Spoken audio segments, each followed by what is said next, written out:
também, são as duas se complementam, mas é interessante pensar, assim, como que pode ter objetivos diferentes também, dependendo de onde está o seu cache, entre aspas. Sim, o CDN me lembra uma outra prática que, dependendo do cenário, pode ser muito benéfica, que é a do server-side render, né? Então, o que é isso, assim? Você deixa uma parte do trabalho que normalmente a gente deixa para os browsers num servidor. E tentando explicar um pouco melhor. Então, às vezes você tem uma página web que ela tem dois comportamentos dependendo do perfil do cliente. Então, se é um cliente, ele é o perfil A, ele vai ver alguns X componentes, se ele for ver o perfil B, ele vai ver outros componentes. Mas para aquele client-side ali, ele baixou o código JavaScript, HTML e CSS das duas versões, digamos. E aí o JavaScript que vai fazer o chaveamento. Aí tem várias táticas para poder fazer isso. Pode usar Shadow DOM, que é uma das melhores, mas pode simplesmente dar um display none, que é uma das piores. Mas enfim, tem formas de você fazer isso. Se você deixa para o servidor realizar esse processamento, por exemplo, no lado do cliente ele vai baixar só os arquivos que são importantes para ele. Inclusive, ele não precisa, se tiver um JavaScript muito complexo, ele não precisa baixar esse JavaScript todo. A gente começa a mudar um pouco o paradigma, né? Durante muito tempo, o paradigma cliente-servidor ele foi muito bem delimitado, né? Aliás, há muito tempo atrás era tudo uma coisa só, aí depois separou, segregou, e agora já estamos voltando, né? A gente sempre comenta que a tecnologia é cíclica, até abordagens que acabam juntando as duas coisas. Mas dependendo do seu cenário, isso pode fazer muita diferença na performance Esse também. ponto do server-side rendering é uma das coisas mais interessantes do front mais moderno, entre aspas, né? Porque ele ataca diretamente um problema que é encontrado em vários sites. Porque manipulações no DOM, que é o Document Object Model, né, que é uma árvore que representa ali cada elemento de uma página web, manipulações no DOM são muito difíceis, né? Elas têm um custo computacional alto. Custosas, exatamente, né? Elas são custosas. Então, o server-side rendering, ele tenta justamente atacar esse ponto. Você delega ao servidor toda a renderização e manipulação do DOM, Uma volta. e aí a resposta a uma request vai ser totalmente feita em HTML. Você recebe o HTML e o browser simplesmente vai ter que renderizar aquele HTML já mastigadinho ali pelo servidor. O browser ele acaba não tendo que processar, né? Por exemplo, esse problema surgiu com os frameworks e o próprio ECMAScript aí também, consumindo demasiado processamento do browser no carregamento, né? Imagina uma request aí, por exemplo, no React ou no Angular. Você requisita uma página lá no seu servidor, aí a primeira resposta dela é falar assim, ó, beleza, estamos utilizando um framework aqui. Então, baixa o React e executa o React primeiro. E no segundo passo, ele tem que vir buscar os seus elementos e começar o desenho da tela. Com o server-side rendering aí, no caso, a gente consegue simplesmente, só deixar para o browser processar a parte de, desenho da tela. Site estático, isso, praticamente. É um site estático. O que traz muitos dificultadores também, né? Vale lembrar. Porque toda essa parte de manipulação do DOM você perde com o server-side rendering. Por exemplo, algumas coisas, algumas ações que você deveria tomar, você perde isso do lado lá do servidor, né? Você não consegue manipular de forma tão explícita como que é trabalhando com a tecnologia simplesmente com a aplicação renderizando no browser lá em si, no caso, né? É um pouco mais difícil trabalhar com os indexadores de busca também, quando você está no server-side. Então, é aquilo, né? Não é uma solução para tudo, não. Tem que ser bem pensado, né, na hora de adotar. É igual por outro lado também, nos indexadores de busca também, tem o outro lado assim, da moeda que, por exemplo, quando você usa a aplicação vou dar um exemplo de Angular aqui, padrão zona, se você for inspecionar o código que chega lá, o HTML, assim, ele tem uma tag lá raiz que não tem muito conteúdo, porque é o JavaScript que vai manipular o DOM, preencher as coisas todas lá na tela. Então, para os buscadores lá, isso, é como se aquela página tivesse...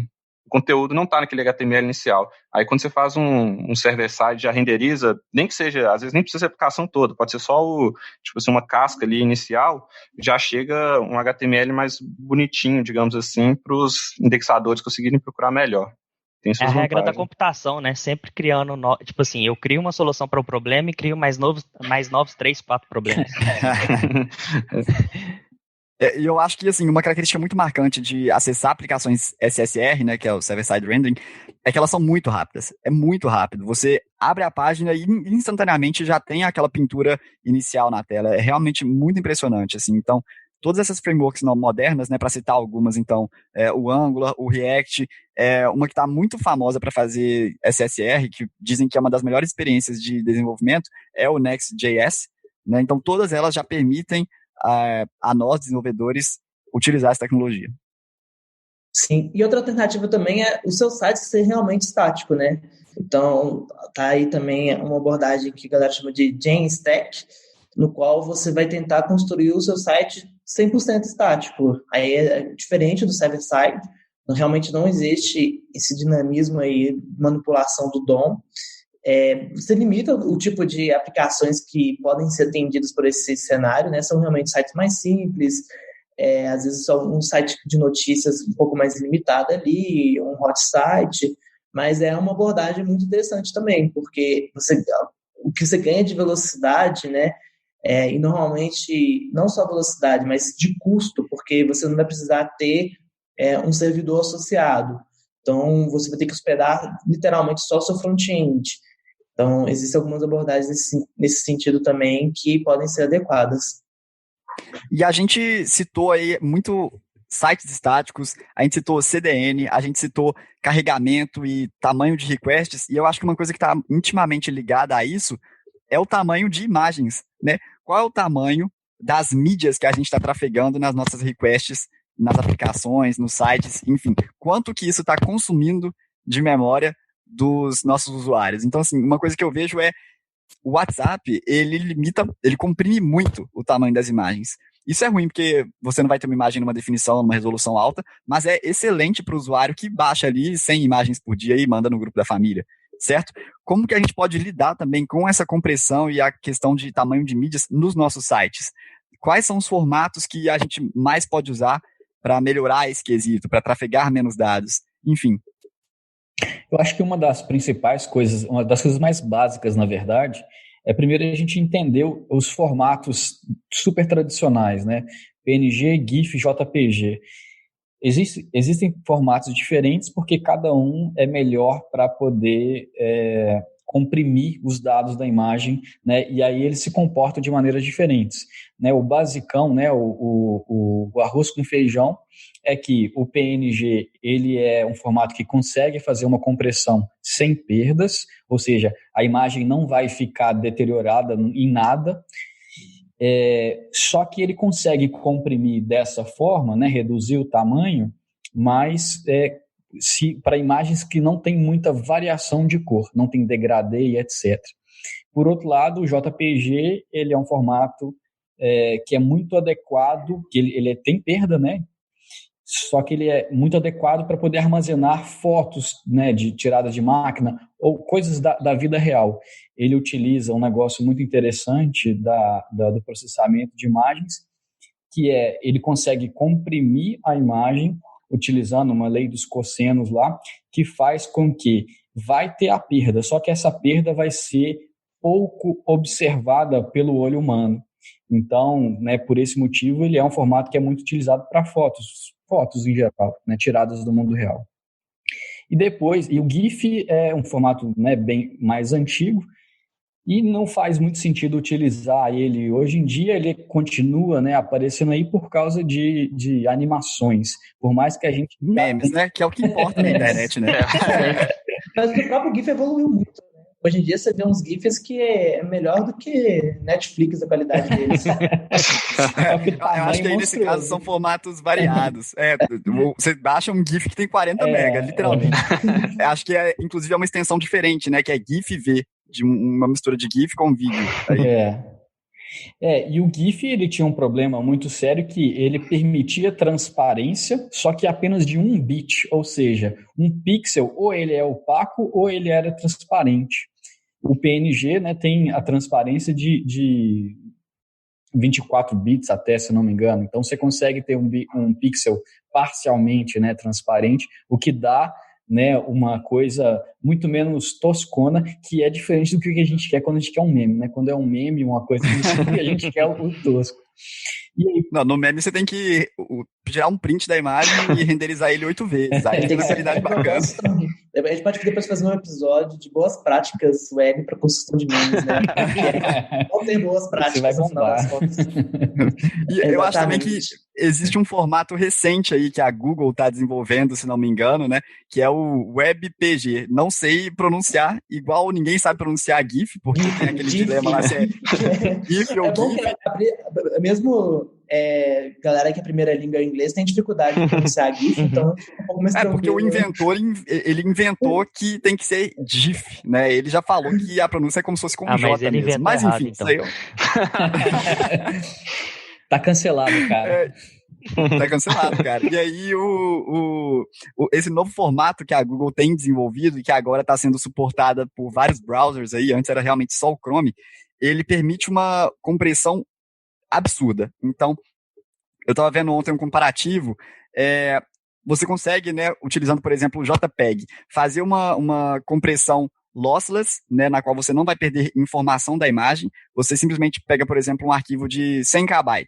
Você consegue chegar com ele ali a mais ou menos 80 KB, tirando apenas metadados, né? Então, removendo, por exemplo, qual é a resolução daquela imagem, qual é, às vezes, o lugar onde ela foi tirada, qual é a máquina utilizada para bater aquela foto, enfim. Tirando metadados, você consegue diminuir o tamanho do arquivo. Tem algumas coisas além de metadados também, né? Eles, por exemplo, se o pixel da direita e da esquerda, enfim, 5 pixels em sequência têm a mesma cor, ele faz uma anotação para poder representar isso. O JPEG ele permite isso, mas aí nós já estamos falando de uma compressão que tem perda, né? É diferente da sem perda, que é a lossless, porque você só remove metadados, mas mantém a imagem inteira ainda. O JPEG ele permite, de fato, essa compressão com perda. Inclusive tem um vídeo muito interessante de um canal chamado Computer File, no qual eles explicam como que isso é feito. Mas aí já é um outro formato de compressão. Já o WebPG, ele permite você ter uma compressão muito grande, de mais ou menos 79% em relação ao JPEG, e manter uma qualidade de imagem excelente ainda. E ele junta o melhor dos dois mundos, porque ele também permite você ter opacidade com mais de 1 bit. Então você vai ter aí cores translúcidas, né, que é muito, muito necessário na internet hoje em dia para fazer as coisas ficarem bonitinhas. Sim, sobre a título de curiosidade aí, se você citou o vídeo, tem um outro vídeo, que acho que inclusive foi você que me mostrou, Jota, sobre aquela imagem que dava crash nos Androids. O motivo que causava esse erro também era sobre compressão, né? Depois vou ver até se a gente pede aqui para a edição colocar os links do vídeo na descrição do podcast. Não tem nada a ver com otimização de web, mas é interessante para quem quer se aprofundar um pouco mais em termos de compressão. A gente já está chegando aqui no fim, né, do nosso episódio, o tempo passou rápido. Eu acho que ainda tem muita coisa que a gente poderia falar, talvez até num outro episódio. Eu falei só en passant que, vamos dizer que JavaScript é interpretado, né, porque a realidade ela é um pouco mais complicada, inclusive dependendo, o V8 vai fazer de um jeito, o Rhino vai fazer do outro, assim, então tem coisas que se comportam de formas diferentes. A gente poderia falar de JIT, de compilação ahead of time, mas acho que isso pode ficar para um outro dia. Vamos para as considerações finais aí. Alisson, quais são as suas considerações? Droga, calma aí. Não estava preparado, não.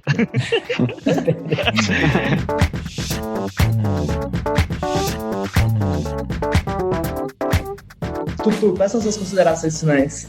Então, de maneira geral, assim, hoje aqui a gente deu uma pincelada, né, no mundo da performance do front-end. É um universo bem complexo, assim, tem muita coisa e muita coisa nova surgindo todo dia e tudo.